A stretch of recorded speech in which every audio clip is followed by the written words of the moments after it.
Na tarde seguinte, Renato ligou para Aurélio. Os dois haviam se tornado muito amigos. Nos momentos mais difíceis, Renato procurava Val para desabafar, e sempre saía aliviado. Aurélio era um estudioso não só do comportamento mas também da vida. No trato com os pacientes, vivenciara experiências que escapavam à lógica médica. Desde o início de sua carreira habituara-se a questionar os fatos, buscando entender como eles ocorreram e por quê. Suas pesquisas o levaram ao estudo da mediunidade e da interferência dos espíritos desencarnados na vida das pessoas. Não tinha mais dúvidas a respeito da sobrevivência do espírito após a morte e da reencarnação. Como amigo de Renato, travou conhecimento com Silene e Hamilton. A simpatia foi recíproca e logo estabeleceram laços de amizade. Aurélio ficará viúvo havia 5 anos e morava sozinho na casa que pertencia à sua família. Seus 2 filhos estavam casados.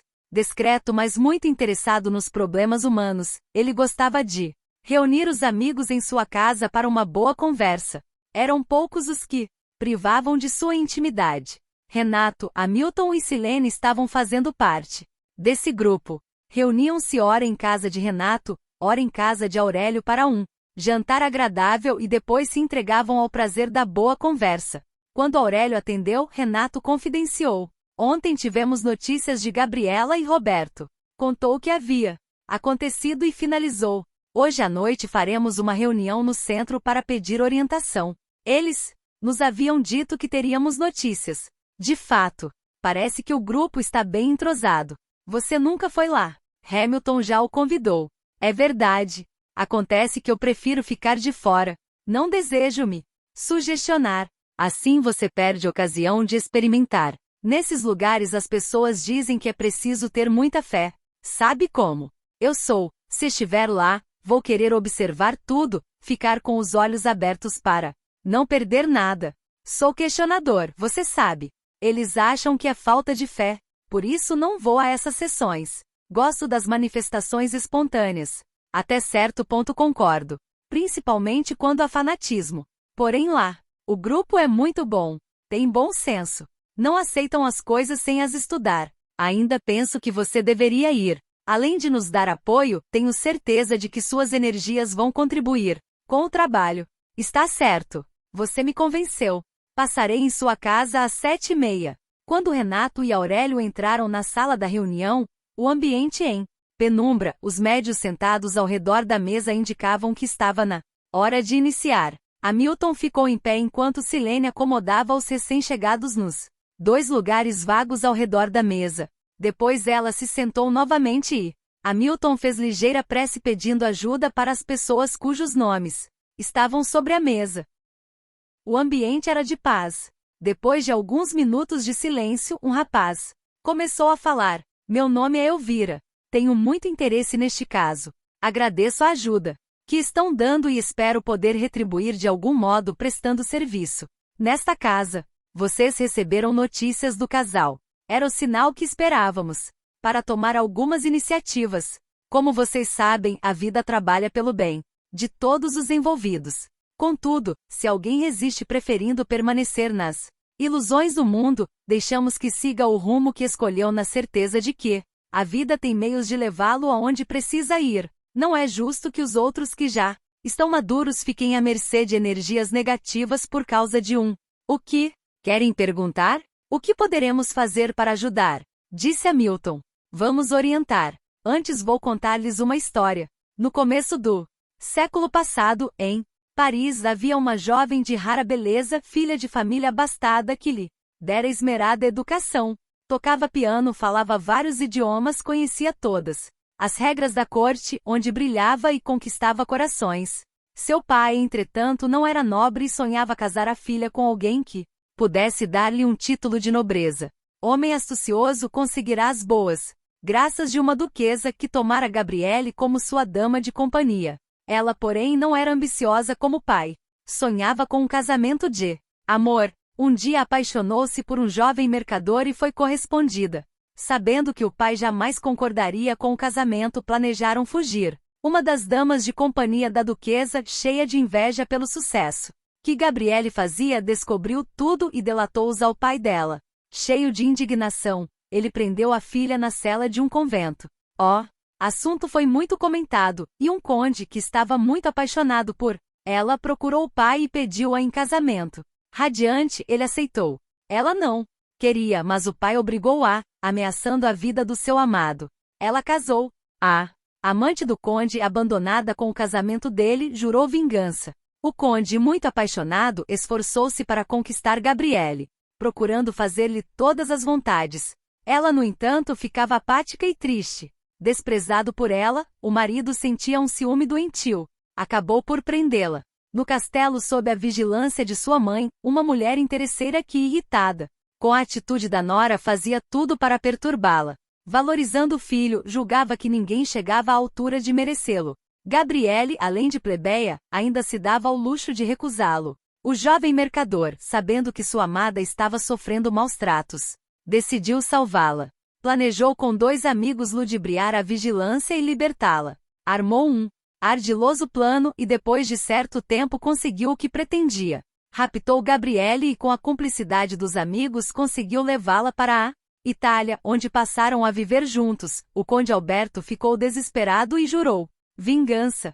Contratou pessoas para procurá-los, até que conseguiu descobrir onde moravam. Indignado, armou vários homens e foi à procura deles. Chegaram à noite e imediatamente invadiram a casa onde o casal dormia. Raul, o jovem mercador, tentou impedi-los de levar Gabriele, mas foi derrubado com violenta pancada. Caiu desacordado. No quarto ao lado, uma criança chorava. Assustada, Gabriele gritava desesperada: "Soltem-me! Meu filho está chorando! Larguem-me!" Mesmo debatendo-se vigorosamente, eles a levaram. 1 hora depois, Raul acordou e, dando conta do ocorrido, deixou o filho com a ama, armou-se e saiu à procura dos raptores.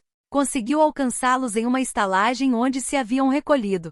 Ficou à espreita e, quando todos dormiam, entrou sorrateiro. Ouviu vozes e reconheceu Gabriele discutindo com o conde. Aproximou-se. Ele a acusava de traição, dizendo que ela teria o castigo que merecia.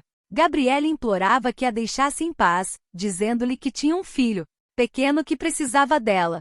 Irritado, Alberto tentou agarrá-la dizendo: "Você é minha mulher. Vou fazer de você o que quiser." Abraçou-a tentando beijá-la.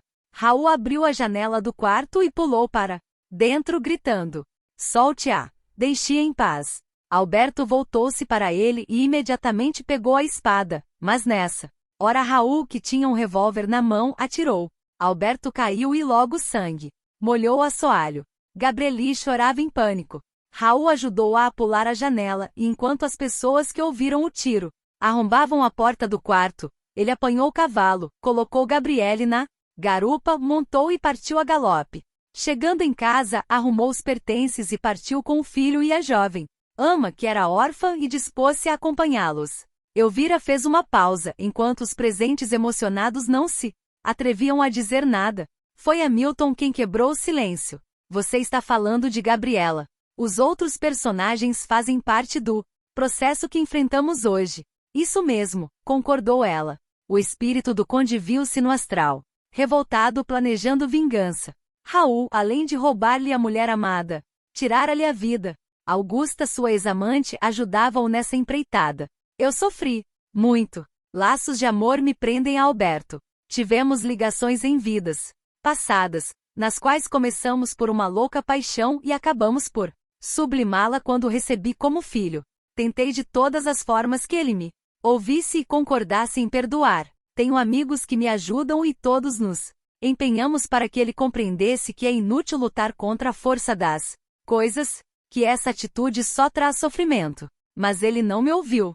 Descobriu onde o casal vivia, colou-se ao rival com intenção de destruí-lo. Raul tornou-se nervoso e irritado, ora sentindo-se inquieto, ora caindo em apatia, desmotivado para o trabalho. Aos poucos foi perdendo o entusiasmo pela vida e lembrando-se do rival que havia assassinado. Começou a vê-lo ameaçador, cobrando o que lhe devia. Gabriele fazia tudo para trazê-lo à razão, porém a cada dia ele ficava pior. Eles haviam tido 4 filhos e Gabriele, notando que Raul se descuidava do trabalho, substituía-o enquanto ele ficava no quarto dormindo ou andando inquieto pelas ruas da cidade. Eles haviam montado pequena loja onde tiravam o sustento. Raul foi ficando pior e Gabriele assumiu inteiramente o negócio, tendo por ajudante Nina, a órfã que haviam recolhido e que a apoiava em tudo. Raul nunca se recuperou. Foi enfraquecendo e acabou morrendo antes dos 40 anos.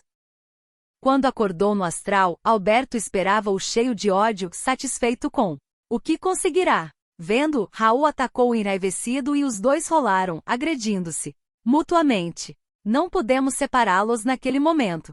Levamos tempo até que Raul, cansado, sofrido, arrependido, aceitou nossa ajuda e foi recolhido em um lugar de recuperação. Lá estudou, recuperou-se, aprendeu que, para se libertar da sua ligação com Alberto, precisava perdoar. Porém, só o conseguiu quando entendeu que cada pessoa é o que é e só tem condições de fazer o que sabe. Ele se julgava com direito ao amor de Gabriele porque ela o amava. Via o conde como um intruso que se valerá de sua fortuna para roubar-lhe a mulher amada. Por isso não sentiu culpa quando a raptou. Contudo, o conde tornará-se marido dela e viu-se no direito de tê-la de volta. Como tudo é relativo ao entendimento de cada pessoa, os dois, cada um, por sua vez, acreditavam que estavam com a razão. Foi preciso tempo para que ambos entendessem que ninguém é de ninguém e que sentir amor não dá o direito de agarrar-se ao ser amado e a esse pretexto manipular sua vida cobrando retribuição. Para conquistar a paz, precisavam ceder e mudar de atitude. Isso só aconteceu quando Gabriele voltou para o astral, compreendeu as necessidades de cada um e resolveu trabalhar pelo entendimento de todos. Só assim teriam equilíbrio para seguir adiante. Alberto não se conformava em notar que, apesar do título de nobreza que ostentara no mundo, Raul era mais bonito, inteligente, culto do que ele. Acreditava que por isso Gabriele o preferira. Gabriele, desejando ajudá-lo, concordou em reencarnar, aceitá-lo como marido, ficar um tempo a seu lado a fim de motivar-lhe a autoconfiança, o sucesso. Acreditava que depois desse tempo, ele teria condições de progredir por si mesmo. Então ela estaria livre para ficar ao lado de Raul, a quem realmente amava. Alberto preparou-se para a nova encarnação, feliz por poder contar com a companhia dela. Apesar de saber que ela amava outro, no fundo guardava a esperança de poder conquistá-la definitivamente. Gabriele foi aconselhada pelo seu orientador espiritual a não mergulhar naquela aventura. Ela, porém, sentia-se culpada por haver casado com ele e depois tê-lo abandonado e pela tragédia que os envolvera. Seus orientadores concordaram, porquanto sabiam que ela não teria paz, enquanto não se livrasse daquela sensação de culpa que a atormentava. A mãe de Alberto, apegada ao filho, sentindo que não o ajudara como deveria, prontificou-se a recebê-lo novamente. Reencarnou e recebeu o nome de Georgina. Alberto nasceu e teve o nome de Roberto. Conforme o combinado, casou-se com Gabriela, porém não conseguia dominar o ciúme. A sensação de traição, de perda, ainda estava muito forte em seu inconsciente. Gabriela foi se desiludindo e compreendendo que ninguém muda ninguém. A presença dela ao lado dele, ao invés de ajudá-lo, fazia-o recordar-se mais dos problemas passados. Sua atitude fazendo-a passar por autora do desfalque fê-la ter certeza de que ele ainda não estava pronto para mudar. Entrou em depressão. Roberto sentiu que a havia perdido. Ao invés de conformar-se, voltar atrás e tentar reconquistá-la provando o quanto a amava, persistiu no desejo de dominá-la. Para isso, fez um pacto com algumas entidades perigosas que os estão explorando. Infelizmente, essa é a situação hoje. Renato sentia o coração bater descompassado. Tinha certeza de conhecer essa história e de haver feito parte dela. Teve vontade de perguntar se Raul também havia reencarnado, mas não teve coragem. Hamilton perguntou: eles estão em condições de serem libertados? Ele ainda não. Você sabe, pediu a ajuda dessas entidades, recebeu favores, comprometeu-se de livre vontade. Agora terá que colher os resultados dessas atitudes. Nada poderemos fazer. Todavia, ela, apesar de tudo, fez a parte que lhe cabia. Manteve-se fiel. Procedeu dignamente. Nesse caso não poderia ter sido poupada? Não. Ela se julgava capaz de influenciá-lo, fazê-lo mudar. Isso é uma ilusão. As pessoas só mudam quando amadurecem e decidem-se a isso. Ela não foi poupada justamente para que se livrasse dessa ilusão, percebesse a Verdade. É um difícil desafio, comentou Hamilton. Sim, mas muito proveitoso. A ilusão de que ela poderia intervir no processo de evolução dele a fez sentir-se culpada. A verdade é que cada um erra por sua própria cabeça, ninguém é responsável pelo erro dos outros. Oh, Conde, mesmo sabendo que ela amava outro, desposou-a. Ele também estava iludido pensando que com o tempo poderia conquistá-la. Ficou frustrado e não entendeu que um casamento como o deles só poderia dar no que deu. Ao invés de enfrentar a verdade, muitos preferem manter a ilusão, e isso é que atrai sofrimento. Toda planta que meu pai não plantou será arrancada. Sábias palavras de Jesus. Todas as ilusões serão destruídas. Porque a verdade é luz, é imutável, é felicidade. Quando os homens entenderem isso, irão se poupar de muitos sofrimentos. Eu gostaria de indicar algumas providências para esse caso. Já temos o endereço. Poderemos ir visitá-los. Vocês não. O médico que vocês conhecem e que é nosso amigo, embora não se recorde de nós no momento, poderá ir até lá no próximo sábado como se fosse ao acaso. Uma vez lá, nós o inspiraremos como agir. Fiquemos firmes. Em breve voltaremos. Deus os abençoe. Continuaram em prece silenciosa por mais alguns minutos. Depois, Hamilton encerrou a reunião. Quando as luzes se acenderam, Aurélio não se conteve. Abraçou Hamilton, dizendo comovido: "Que maravilha! Nunca assisti a nada igual. Parece que ouvira mencionou você", respondeu ele. "Eu senti que falava comigo. Estou à disposição." Renato interveio.